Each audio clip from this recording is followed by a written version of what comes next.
সালে পাকিস্তানি হায়না বাহিনীর করাল গ্রাস থেকে যুদ্ধের বিজয়ের মধ্য দিয়ে আমরা অর্জন করেছি স্বাধীনতা।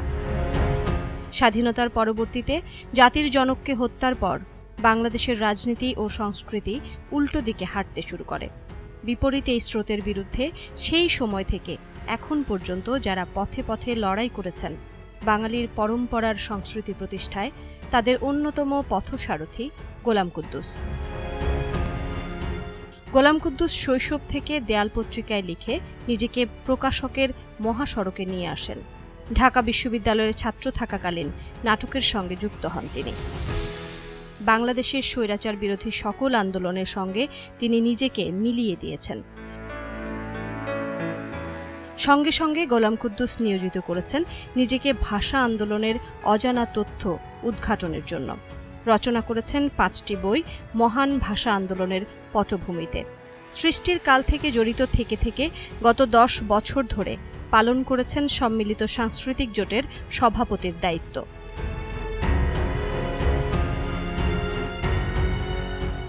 শুধু আজকের শিল্পবাড়ির অতিথি বিশিষ্ট সাংস্কৃতিক ব্যক্তিত্ব গোলাম কুদ্দুস।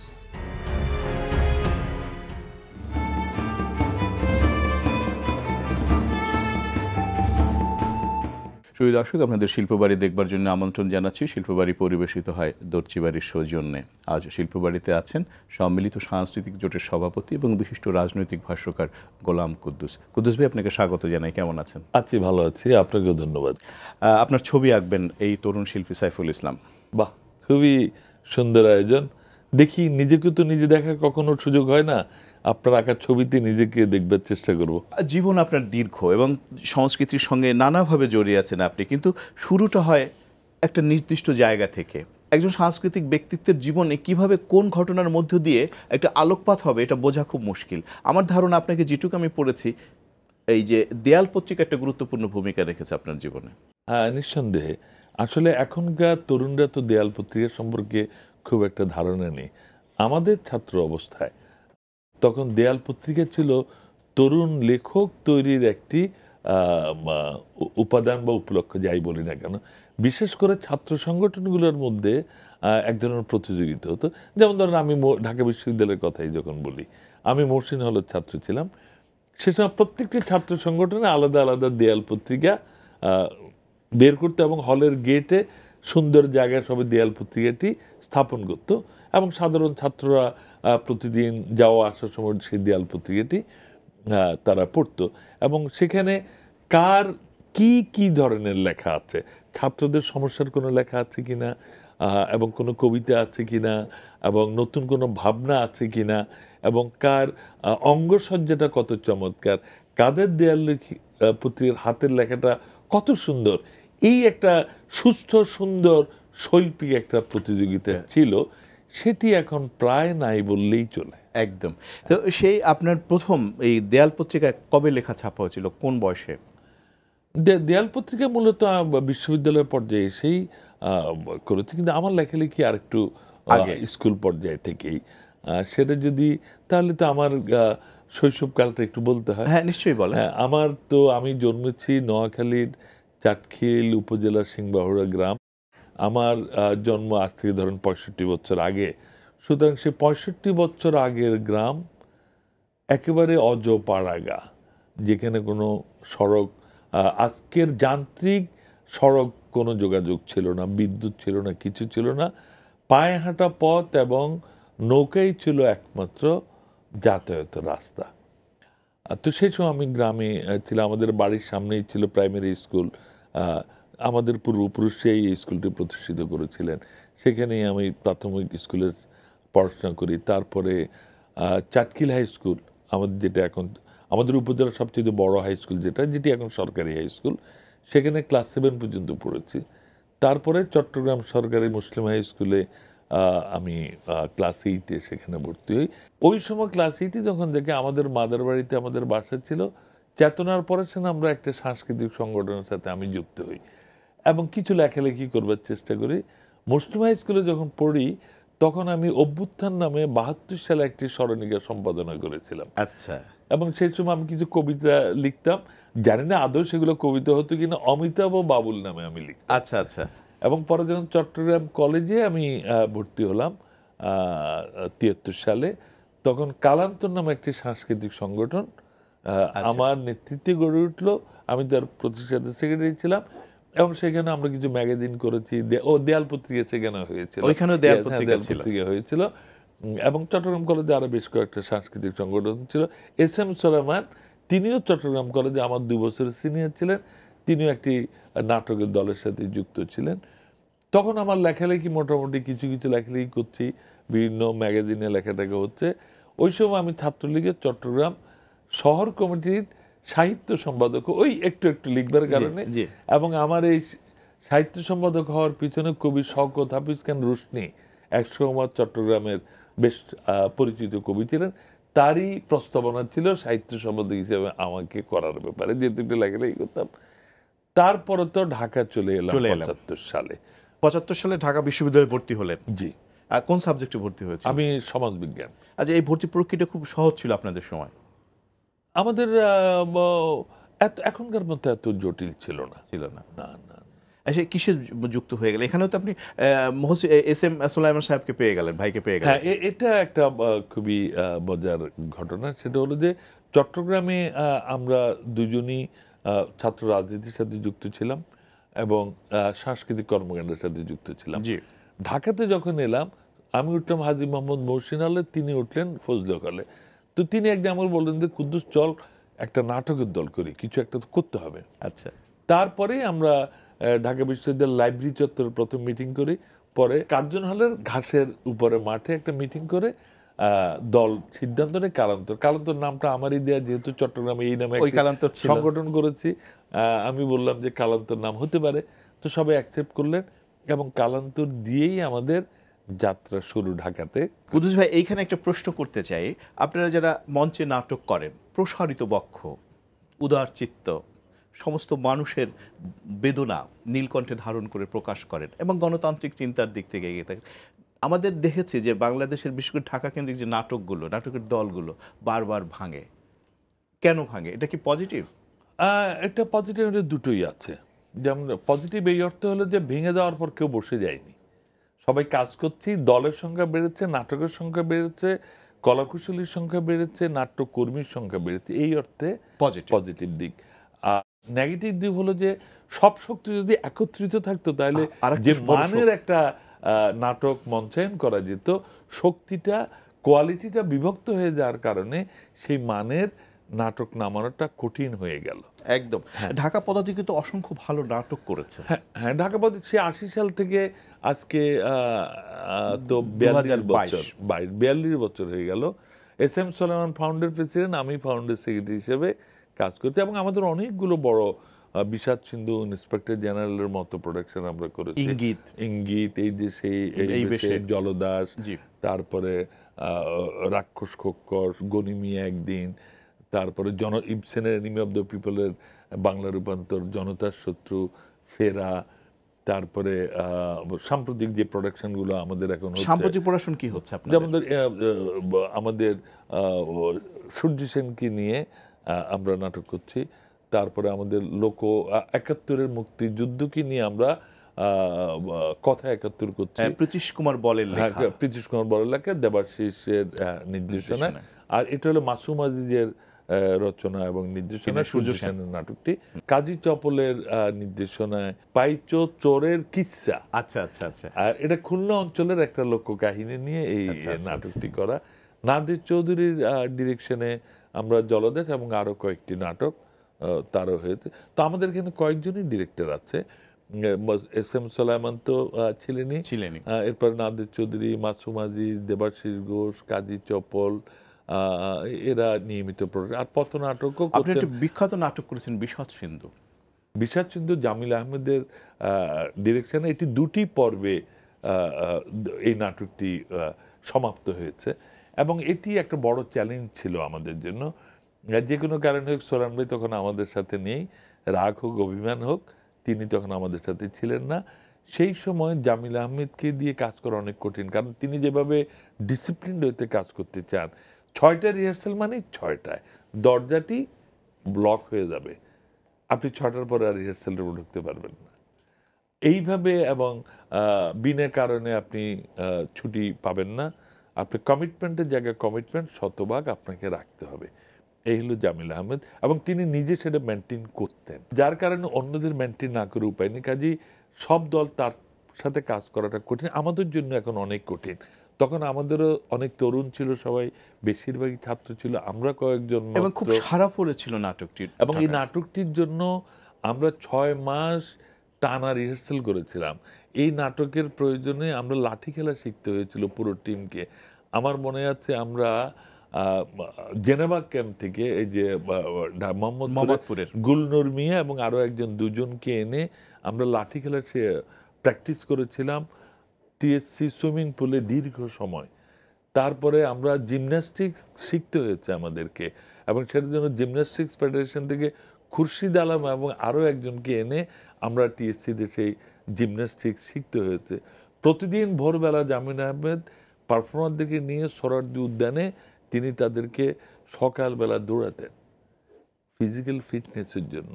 এই যে সকাল থেকে শুরু হতো, তারপরে 10টার পর থেকে এক গ্রুপে লাঠি খেলা, আবার তারপরে আপনার জিমন্যাস্টিক্সের প্র্যাকটিস, এরপরে বিকেলে রিহার্সাল, মানে এটি সার্বক্ষণিকভাবে কাজ করতে হয়েছে, এবং এটি খুবই প্রশংসিত হয়েছে। আমার বিশ্বাস বাংলাদেশে মঞ্চ নাটকের ইতিহাস যদি 50 বছর পরেও লেখা হয়, যদি শ্রেষ্ঠ 10টি নাটকের কথা বলে, আমার মনে হয় বিষাদ সিন্ধুকে কেউ বাদ দিতে পারবে বিষাদ সিন্ধুকে বাদ দেওয়ার এটা 7তম মঞ্চায়নও করেছি আমরা। কুদ্দুস ভাই, একজন সংস্কৃতির কর্মী নানা রকমের বিবর্তন থাকে, যেন আপনি নাটকের মধ্যে ছিলেন, তার পরবর্তীতে চলে এলেন লেখক সত্তার মধ্যে নিজেকে প্রকাশিত করলেন, বিকশিত করলেন। আমার খুব জানতে ইচ্ছে করে যে ওই জায়গা থেকে, মানে নাটকের জগৎ থেকে লেখক গোলাম কুদ্দুস কিভাবে হয়ে উঠলেন? আমি তো ওই যে আগে আপনাকে শুরুতে বললাম যে ছোটবেলা থেকে আমার লেখার একটা অভ্যাস ছিল, কিন্তু নিয়মিত লেখক কখনোই আমি ছিলাম না। তারপরে লেখাটার আমার আগ্রহটা বেড়ে গেল আসলে রাজনৈতিক কলাম লেখা থেকে শুরু করে। বিশেষ করে আমি বলবো 2001 সালের পরে যে রাজনৈতিক পরিস্থিতি আমাদের এখানে বিদ্যমান ছিল, তখন আমার মধ্যে এক ধরনের মানসিক যন্ত্রণা আমি অনুভব করলাম, যে কথাগুলো আমি হয়তো আমার মতো করে কথাগুলো বলবার আমি একটা মাধ্যম খুঁজছিলাম। তখন আমি লেখার দিকে নিজেকে জড়িত করলাম, এবং আমি বিভিন্ন পত্রপত্রিকা লেখা শুরু করলাম, এবং আমাদের বিভিন্ন ম্যাগাজিনেও আমার লেখা বের হতে লাগলো, এবং অনেকেই আমার লেখাগুলোর প্রশংসা করলেন। কারণ আমি তো তখন লেখক হিসাবে একেবারেই নতুন, কলামিস্ট হিসাবে আমি একেবারেই নতুন, কিন্তু বিষয়বস্তু এবং লেখার ধরন এবং সাহসিকতার কারণে অনেকেই আমাকে বললেন যে তুমি এটা কন্টিনিউ করে যাও। এবং দেখলাম যে পত্রিকাগুলো থেকেও চাহিদা আছে, এবং আমাকে লেখার জন্য তারাও দেওয়া হচ্ছে, বলছে যে আপনি লেখা দেন একটা বিভিন্ন মাধ্যমে। এবং এইভাবে লেখাটা আমার শুরু হলো। প্রবন্ধ লেখাগুলো মূলত কলাম লেখা। গবেষণার কাজটা আমি শুরু হলো 2009-এর 1 ফেব্রুয়ারি একটি ঘটনা। সেটি কি? সেটি ঘটনা হলো যে 1 ফেব্রুয়ারি বাংলা একাডেমি বইমেলার উদ্বোধন করছিলেন তখন দ্বিতীয় মেয়াদের জন্য মাননীয় প্রধানমন্ত্রী হিসেবে শেখ হাসিনা, বঙ্গবন্ধু কন্যা। তিনি তখন তার উদ্বোধনী বক্তৃতা বাংলা একাডেমি, আমি মাঝামাঝি জায়গায় বসা, বঙ্গবন্ধুর ভূমিকা নিয়ে তিনি কথাবার্তা বলছিলেন যে ভাষা আন্দোলন বঙ্গবন্ধু এই। তখন আমি দেখলাম যে, আমি নাম বলবো না, একজন ভাষাসৈনিক খুবই গুরুত্বপূর্ণ লোক, তিনি দৃষ্টিকটুভাবে মাথা নাড়ছেন, অর্থাৎ শেখ হাসিনা মাননীয় প্রধানমন্ত্রী তিনি সত্য বলছেন না বঙ্গবন্ধুর সম্পর্কে। তখন আমার মধ্যে এক ধরনের যন্ত্রণা তৈরি হলো যে আসলে বঙ্গবন্ধুর ভূমিকাটা কি ছিল।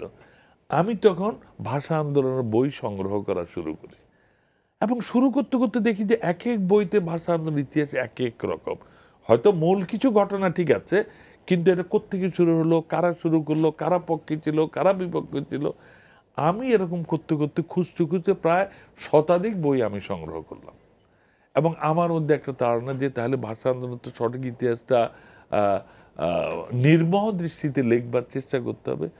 এবং তারপর আমি লেখা শুরু, গবেষণা। এই যে লেখা শুরু করলেন এবং গবেষণার সঙ্গে যুক্ত হলেন, এখানে দুটো বিষয় দেখতে পাই একজন গোলাম কুদ্দুসের মধ্যে। সেটা হচ্ছে যে ভাষা আন্দোলন, এটা একটা খুব গভীর গবেষণা এবং কি বলবো, নিবেদনেরও একটা বিষয়।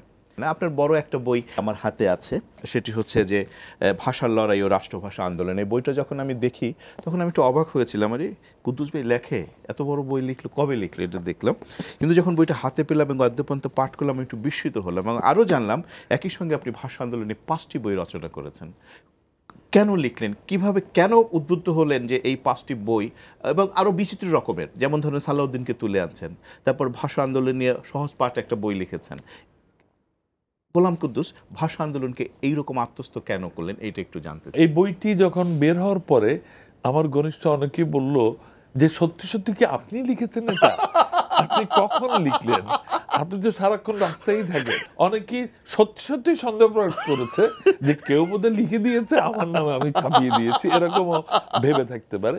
কিন্তু তারা যখন, আমি কিন্তু এত বিরাট পাণ্ডুলিপিটি আমি বাঁধাই করে রেখেছি। এটা হয়তো একদিন আর্কাইভ ভ্যালু থাকবে নিশ্চয়ই। হ্যাঁ, এবং এত বড় পাণ্ডুলিপি আমার হাতের লেখা, এটি তো আর কেউ অস্বীকার করতে পারবে না। না, নিশ্চয়ই না, ওইটা না, এই বইটা অস্বীকার করার কিছু নাই। আমি 6 বছর লেগেছে। আমি 2015-তে বইটি প্রকাশিত হয়। আমি প্রতি এই 6 বছরের প্রতিদিন 5-6 ঘন্টা আমি কাজ করেছি। আমি রাতের বেলা আমার অফিসে ঢুকতাম, 10টা-11টা আমি বের হতাম। দিনে যখনই সময় পেতাম 2-4 ঘন্টা আমি এটার পিছনে কাজ করতাম। এবং এটার প্রকাশনা উৎসব হয়েছিল বাংলা একাডেমিতে, এবং সেখানে আমার পরম সৌভাগ্য হয়েছিল প্রফেসর আনিসুজ্জামান স্যার, ভাষা সৈনিক, তিনি সভাপতিত্ব করেছিলেন। এবং প্রধান অতিথি ছিলেন আরেকজন ভাষা সৈনিক আবুল মাল আব্দুল মুহিত, আমাদের সাবেক অর্থমন্ত্রী, এবং ভাষা সৈনিক সৈয়দ কামাল লোহানী, তারপরে অধ্যাপক শামসুজ্জামান খান, নাসিরুদ্দিন ইউসুফ, তারা এখানে আলোচনায় অংশগ্রহণ করেছিলেন এবং সবাই খুব উচ্ছ্বসিত। তাদেরকে আগেই বই দেওয়া হয়েছিল। তারা বললো যে এটা সত্যি সত্যি কুদ্দুস যে এত বড় একটা কাজ করবে, এটা আমাদের ধারণার বাইরে ছিল। এর মাঝখানে আমি আরেকটা প্রশ্ন আপনাকে করতে চাই বা দেখাতে চাই। এটা সত্যি, আমি যখন এই বইটি আপনার হাতে সেদিন দেখেছিলাম আপনার সঙ্গে আলাপ করতে গিয়ে, আমি নিজেও খুব বিস্মিত হয়েছিলাম।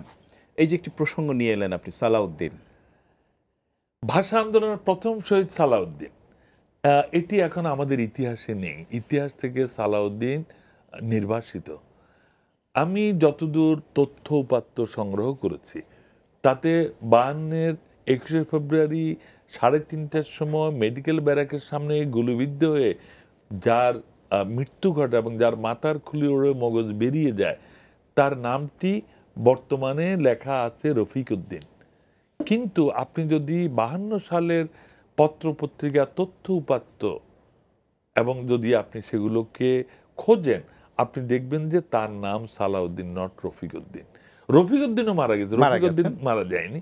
আমি এই ছবিটা যিনি তুলেছিলেন আমানুল হক, চিত্রশিল্পী, ভাষা সৈনিক, তিনি আজিজ মার্কেটে থাকতেন, কয়েক বছর আগে মারা গেলেন। আমি তার ইন্টারভিউ নিচ্ছি, তাকে বলেছি যে আপনি তো একটা লাশের ছবি তুলেছেন, লাশের গায়ে তো নাম লেখা ছিল না, আপনি কিভাবে জানলেন তার নাম রফিক উদ্দিন? হ্যাঁ, আপনি কিন্তু আপনি ভাষা সৈনিক আরেকজন যে অলিয়াহাদ। তারপরে আমি আহমদ রফিক স্যারের সাথে কথা বলেছি, তিনি কিন্তু যথার্থ উত্তর দেন। আমি ওনার ইন্টারভিউ আমি করেছি, হ্যাঁ আমি পড়েছি, কিন্তু তিনি যথার্থ উত্তর দেননি। উনি প্রথমে আমাকে একেবারেই নাকচ করে দিয়ে না সালাউদ্দিন আমাকে। পরে যখন আমি আমার আর্গুমেন্টগুলো তুলে ধরলাম তখন তিনি বলেন যে হ্যাঁ, বিষয়গুলো আরো তদন্ত করে দেখতে হবে। আমি ওনাকে জিজ্ঞেস করেছিলাম যে অলিয়াহাদ তো আপনাদের পরে, আপনারা তো বই লিখেছেন ওনার অনেক পরে, উনি সে সময় 52 সালে যুবলীগের তিনি জেনারেল সেক্রেটারি ছিলেন এবং ভাষা আন্দোলনে তার গুরুত্বপূর্ণ ভূমিকা ছিল। তো উনি বলছেন ওনার বইতে যে ছাত্র বন্ধুরা যখন ধরাধরি করে মুখে চাদর দিয়ে ঢাকা লাশ নিয়ে আসে মর্গে, আমি তখন দৌড়ে গেলাম, মুখের চাদর তুলতেই দেখি এ আমাদের ছাত্রবন্ধু সালাউদ্দিনের লাশ। কি বিভৎস, কি নির্মম। তো আমি বললাম যে উনি যখন বললেন যে উনি চেনেন, তাহলে আপনারা যখন সালাউদ্দিনকে নাকচ করে দেওয়ার আগে আপনি কি অলিয়াদ ভাইয়ের সাথে একবার জিজ্ঞেস করতে পারতেন না যে অলিয়াদ ভাই আপনি যে বলছেন ওর নাম সালাউদ্দিন, ওর বাড়ি কোথায়, বাপের নাম কি, কোথায় পড়তো, তা আপনার কিছু জিজ্ঞেস না করে নাকচ করে দিলেন। আপনি সেই সময় 5ই মার্চ সারা দেশে শহীদ দিবস পালিত হয়েছিল। চট্টগ্রামের লালদিঘির ময়দানে প্রত্যেক শহীদের নামে একটা রাস্তা করা হয়েছিল, সালাউদ্দিন নামে রাস্তা করা হয়েছিল। সেখানে দৈনিক আজাদ পত্রিকা থেকে আনন্দবাজার পত্রিকা, সৈনিক পত্রিকা থেকে শুরু করে সমস্ত পত্রিকাতে লেখা হয়েছে সালাউদ্দিন। 1 বছর পরে ঢাকা কলেজের 21শে স্মরণিকা লেখা হয়েছে সালাউদ্দিন। কমিউনিস্ট পার্টি লিফলেট প্রকাশ করেছে, তাতে লিখেছে শহীদ সালাউদ্দিন, রফিক শফিক সালাম জব্বারের রক্তের বদলা নিতে হবে। তো এত কিছুর পরে এবং তাজউদ্দিন তার ডায়েরিতে লিখেন চারজন। সেই রাতে তিনি বললেন যে অদ্য পুলিশের গুলিতে 4 জন নিহত হয়।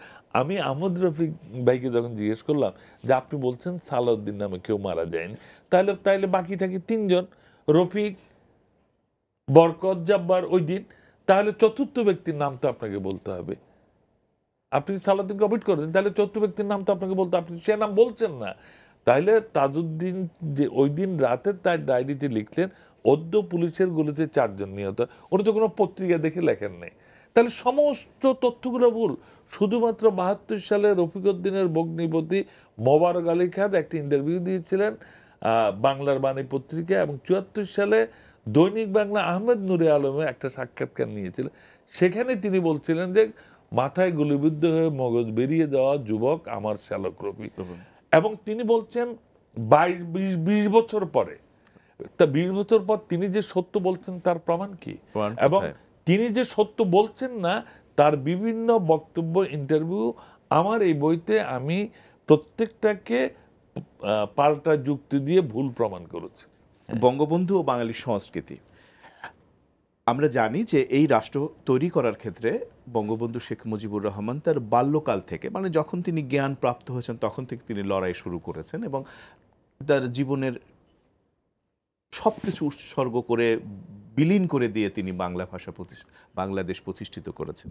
কিন্তু তার সংস্কৃতির চিন্তাগুলো, উনি রাজনীতির মানুষ, কিন্তু টুকরো টুকরো করে নানা জায়গায় যে ছড়িয়েছিল সেটি কিন্তু এই বইটির মধ্যে আপনি খুব যত্নের সঙ্গে, গবেষণার সঙ্গে, যে গবেষণা মনস্কটা আপনার ভেতরে আছে, একটা সৌধ গড়ে তুলেছেন। এবং আমি পড়েছি, এবং পড়ে আমার খুব ভালো লেগেছে যে এত সুন্দর, এত তথ্য সম্পূর্ণ বিষয় বইটি, এটা যারা প্রকৃত গবেষক বিশ্ববিদ্যালয়ের করা উচিত ছিল তাদের, কিন্তু আপনি করেছেন গোলাম কুদ্দুস। আমি শুধু একটি কথা বলি যে বঙ্গবন্ধুর শাসনামলে একদিনের জন্য যাত্রা বন্ধ হয়নি। বঙ্গবন্ধু আজাদ অপেরা একটা যাত্রার নাম দিয়েছিলেন, এখানে আমার এই বইতে আছে যে ঢাকার নারায়ণগঞ্জের এক এক কর্মী, তার বিশেষত্ব ছিল বঙ্গবন্ধু কবে কোথায় গ্রেপ্তার হয়ে সব তার মুখস্থ থাকতো। এবং সে একদিন স্বাধীনতার পরে বঙ্গবন্ধুর বাসায় আসেন, আইসে বলেন যে বঙ্গবন্ধু বলতে কিরে পাগলা, তা বঙ্গবন্ধু তারা চিনতেন, কেন আসছিস? কয় মুজিব ভাই আমি একটা যাত্রা দল করবো, আপনি নাম দিয়ে দেন। যাত্রার দল করবি? যাত্রার দল করবো। তো বঙ্গবন্ধু একটু চিন্তা করে বললো যে আচ্ছা তোর যাত্রার দলের নাম দিলাম আজাদ অপেরা, বহুত রক্ত দিয়া দেশকে আজাদ করছি, স্বাধীন করছি, তোর নাম আজাদ অপেরা। এবং সেটি, ওর নামটা এই মুহূর্তে আমার মনে নেই, আমার বইতে আছে। সে কয়েক বছর আগে মারা গেল, তার মৃত্যুর আগ পর্যন্ত এই আজাদ অপেরা এটি সক্রিয় ছিল।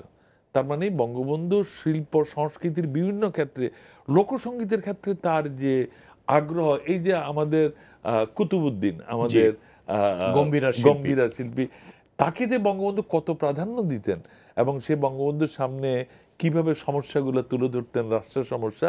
বঙ্গবন্ধু সত্যিকার একদিন শুধু রাজনৈতিক, আমাদের বাঙালি জাতি রাষ্ট্রের তো দুটো, একটা হলো রাজনৈতিক দিকে, একটা সংস্কৃতি। বঙ্গবন্ধু দু ক্ষেত্রেই আমাদেরকে নেতৃত্ব দিয়েছেন।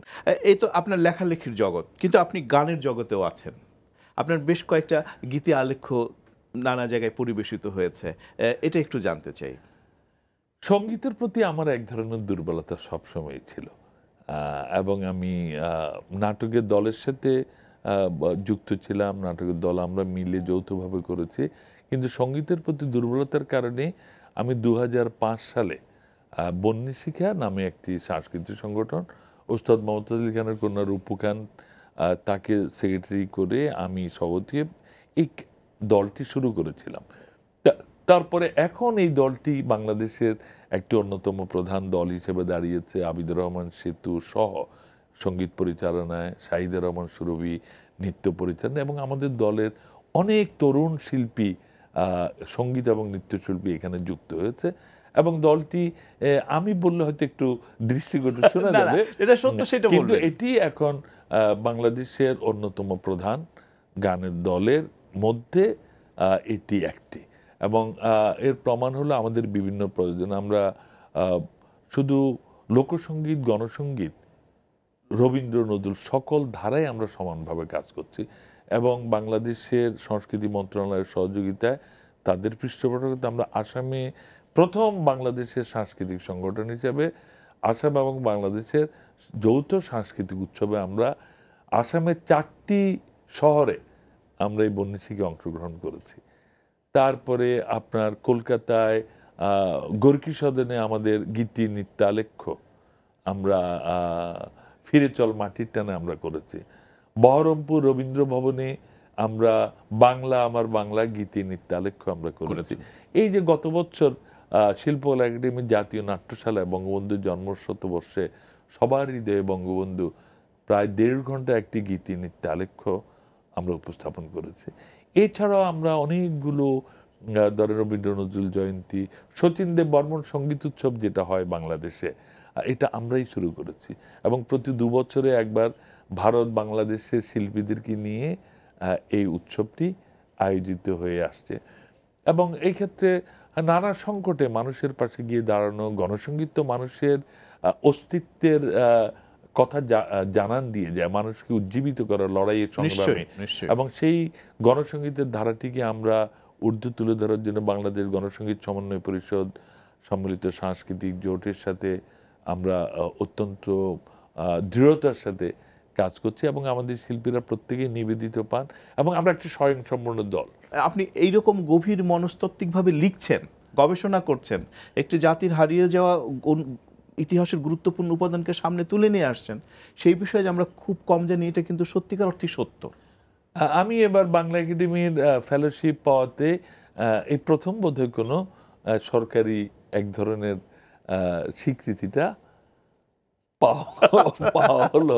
অনেকেই বলছে, অনেকে আবার যারা জানতে চান বলে যে কেন উনি ফেলোশিপ, তো অনেকে বলে যে ওনার তো কাজ আছে, আপনি খুব জানি না। তো এই যে জানি না তো সেটা আমার কি করার আছে বলেন। এবং এই প্রত্যেকটা বই কিন্তু বহুল পঠিত, এবং এগুলোর বিক্রিও ভালো। ভাষা আন্দোলন নিয়ে আমার মূল বইটা, এটা তো বিভিন্ন কলেজ এবং বিশ্ববিদ্যালয়ের শিক্ষকদের লাইব্রেরিতে প্রচুর, এটা 3য় মুদ্রণ শেষ হয়ে গেল। এত মোটা বই 1000 টাকা দাম, এটা 3য় মুদ্রণ শেষ হওয়া কিন্তু সহজ কথা নয়, অনেক কঠিন কথা, বিশেষ করে বাংলাদেশের পরিপ্রেক্ষিতে। তারপর যেমন ধরেন বঙ্গবন্ধুর ছোটদের জিজ্ঞাসায় বঙ্গবন্ধুকে জানো, জিনিয়াস প্রকাশনী থেকে বেরোলো, এবার কয়েক মাস আগেই বেরিয়েছে। এটাও কিন্তু যারা পড়েছে তারা খুবই উচ্ছ্বসিত প্রশংসা করেছে যে বঙ্গবন্ধুকে নিয়ে নানা বই বেরিয়েছে, কিন্তু গল্প বলার মধ্যে দিয়ে যে একটা বঙ্গবন্ধুকে পরিণত পর্যায়ে নিয়ে আসা, এটাও একটা দুর্ভোগ। আমি সে কাজটি করার চেষ্টা।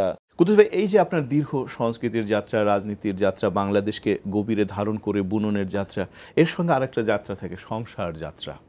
সংসার যাত্রায় ভাবিকে পাওয়ার পেছনে আমি একটা গল্প জানি, সেই গল্পটা একটু জানতে চাই।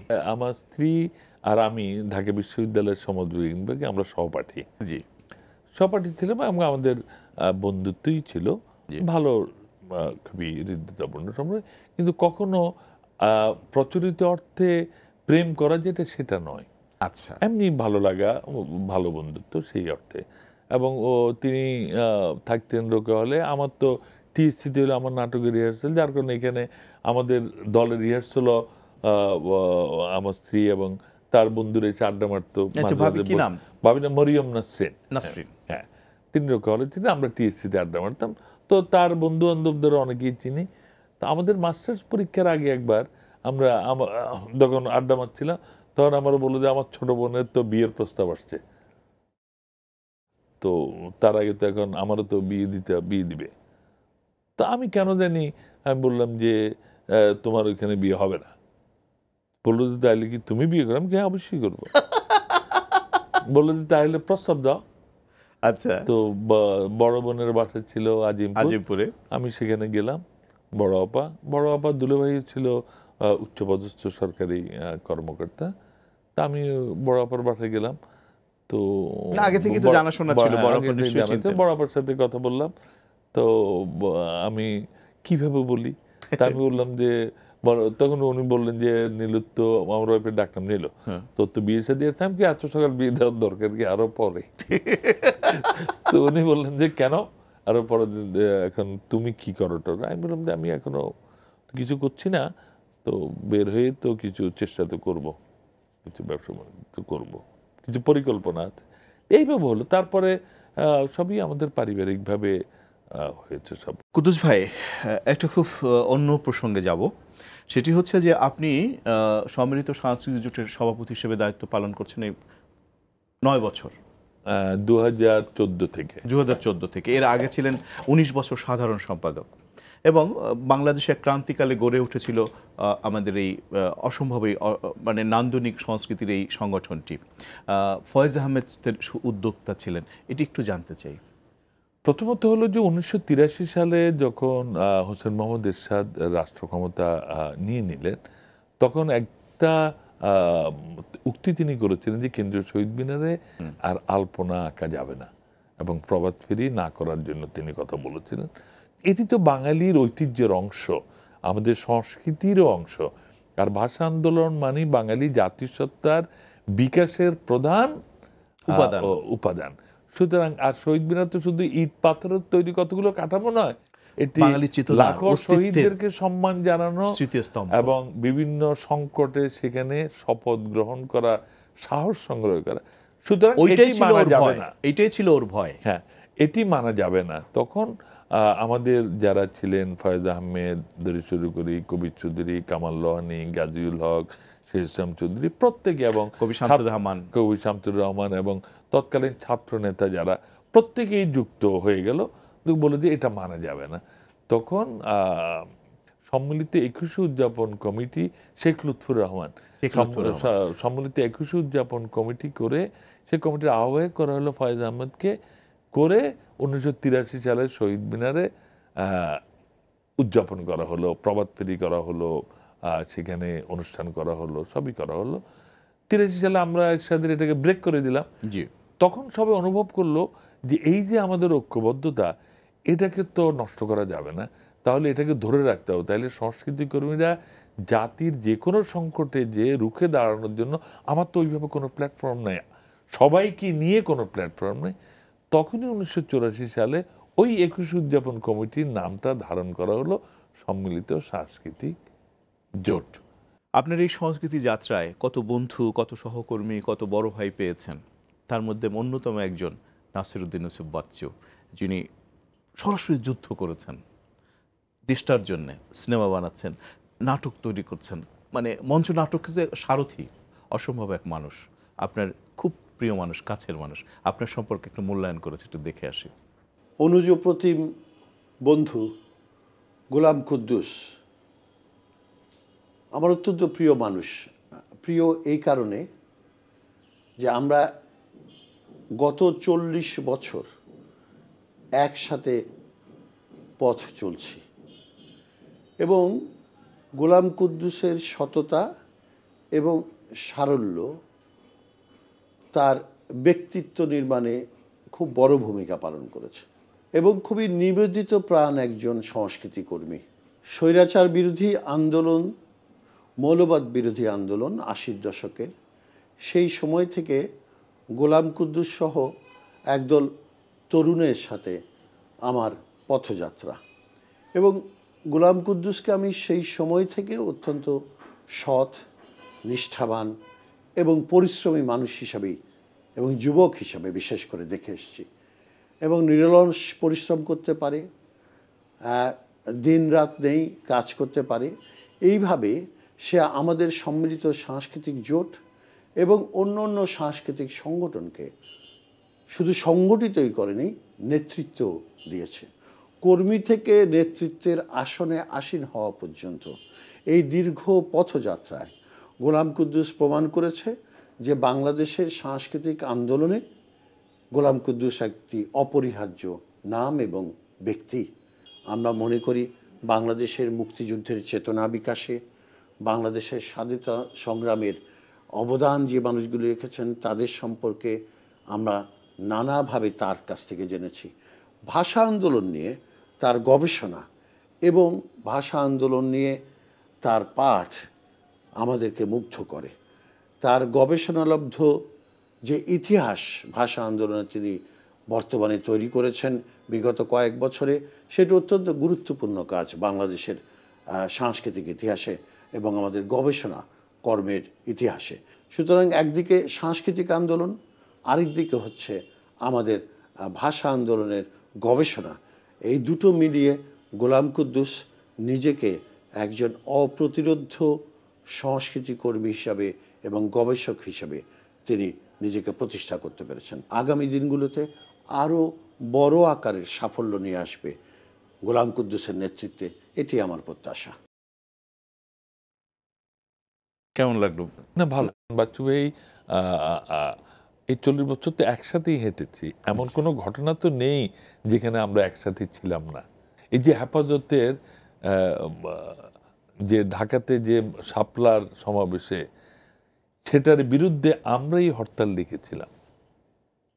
আগের দিন রাতে 1:30 পর্যন্ত পুরানো পল্টন মোড়ে রাস্তার মাঝখানে বসে আমরা সেখানে জমায়েত করেছি, গান করেছি। তারপরে 1:30টার পরে আমরা ওই স্থান ত্যাগ করেছি। যখন ওদের মিছিলগুলা লোকগুলা জমায়েত বেশি, দেখলাম যে আমরা বিপজ্জনক হয়ে যাচ্ছে। তারপরে সকালবেলা প্রেস ক্লাবে আমরা জমায়েত করলাম, ওখান থেকে রিট্রিট করে মৎস্য ভবনের মোড়ে আসলাম। রাজনৈতিক দল কোথায় ছিল? সংস্কৃতি কর্মীরাই তো করেছে, আমরাই তো করেছি। কুদ্দুস ভাই, এই যে বাংলাদেশ এবং স্বপ্নের যে বাংলাদেশ আমরা এখন ধারণ করছি, এগিয়ে যাচ্ছে, আপনি কি দেখতে পাচ্ছেন সংস্কৃতি কর্মী হিসাবে বাংলাদেশে সামাজিক পরিস্থিতিটা ভেঙে যাচ্ছে?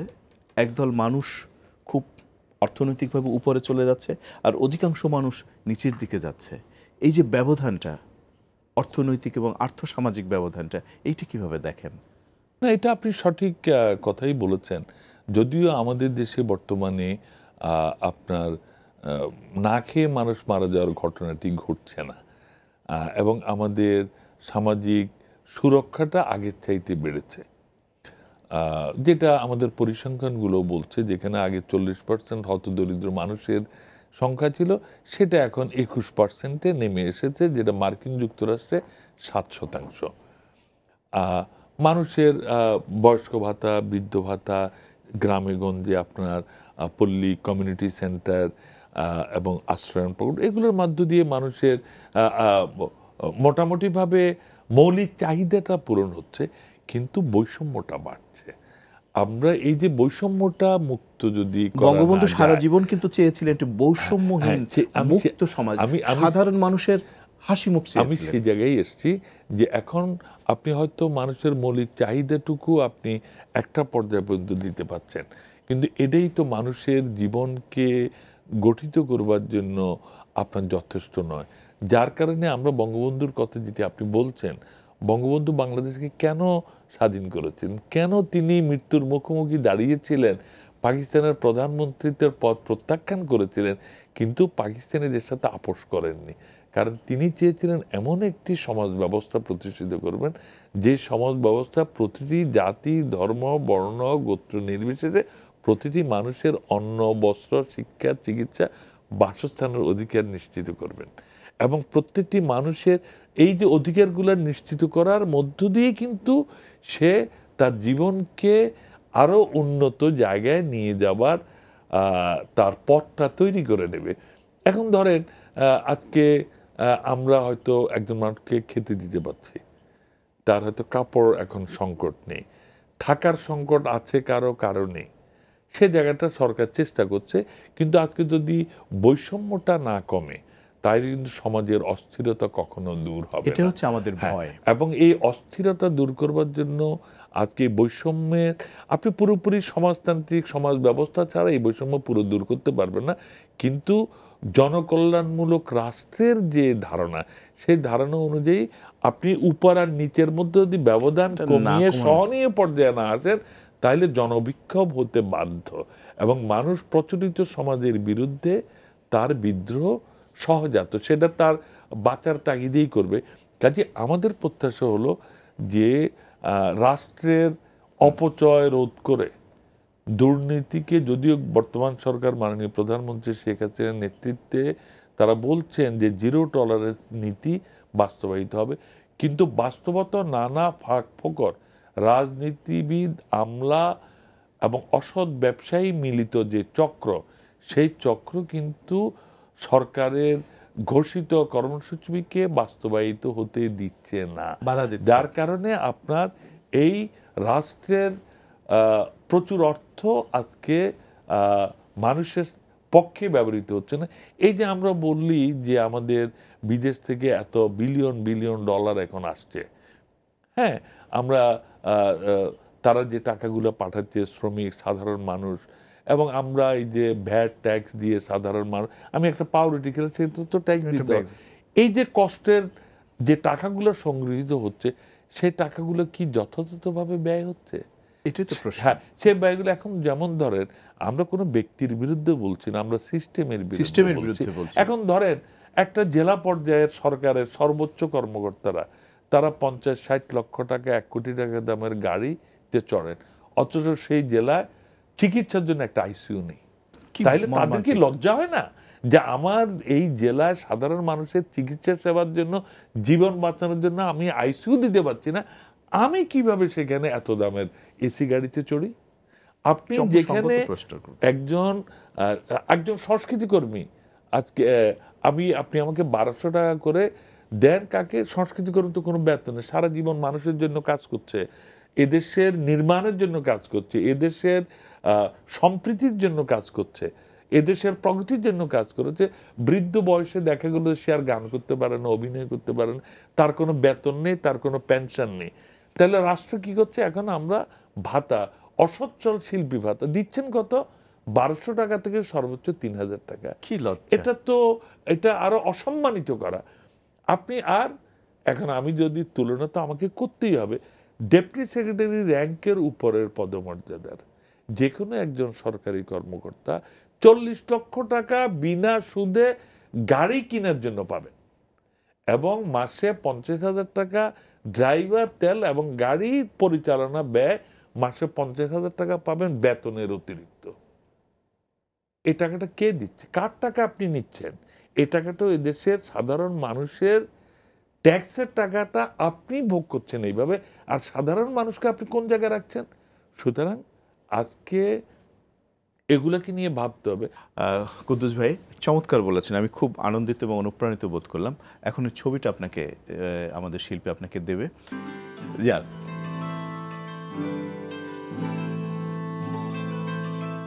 আপনি কি আপনাকে দেখতে পাচ্ছেন? হ্যাঁ, দেখতে পাচ্ছি। খুবই আমি কি আপনি এরকম নিজেকে তো নিজে কখনো দেখি না, গ্লাসে ভালো সুন্দর আছে। অনেক ধন্যবাদ, অনেক ধন্যবাদ চমৎকার ভাবে ছবিটি আঁকার জন্য। খুবই ধন্যবাদ আপনাকে। Thank you very much. আবার অভিবাদন জানাই, একই সঙ্গে অভিবাদন জানাই ভাবিকে এবং আপনার আত্মীয় স্বজন, পরিবার, সন্তান, ছেলে মেয়ে যারা আপনার স্নেহ থেকে বঞ্চিত হয়েছে, কিন্তু আপনার কর্মের ভিতর দিয়ে আমাদের বাংলাদেশ উদ্ভাসিত হয়ে উঠেছে। যতদিন বাঁচবেন আমাদের সঙ্গেই থাকবেন, এই সংস্কৃতির সঙ্গে থাকবেন। আপনাকে অনেক শ্রদ্ধা এবং ভালোবাসা কুদ্দুস ভাই।